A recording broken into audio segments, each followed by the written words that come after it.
छुए के हमार चोली रंगवा डालो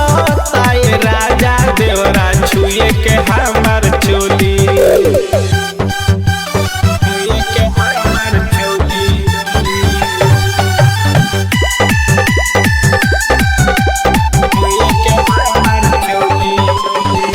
लाल का पियर का रंगवा गोलिया पे लगावे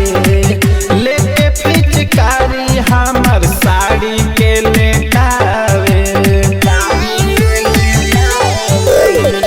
लाल का पियर का रंगवा गोलिया पे लगावे लेके पिचकारी हमर साड़ी के लेटावे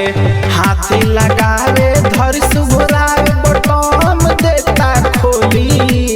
हाथी लगावे धर सुघरावे बटम देता खोली कि रंगवा डालो ताए राजा देवरा छुए के हमर चोली रंगवा डालो ताए राजा देवरा छुए के हमर चोली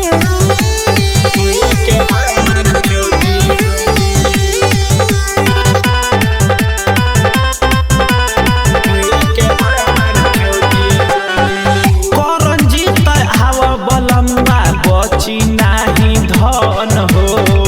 होलिया में रहुला के बिगड़ल बा मन हो करंजीत आव बलमुआ बची नाही धन हो होलिया में मंजितवा के बिगड़ल बा मन हो जगह पे जब छुआवे पिचकारी मनी जाता डोली रंगवा डालो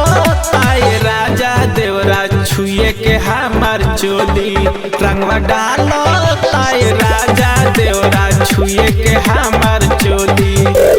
फागुन महीना में भइल कमीना कैसे के हम बोली कि रंगवा डालो ताए राजा देवरा छुए के हमार चोली रंगवा डालो ताए राजा देवरा छुए के हमार चोली।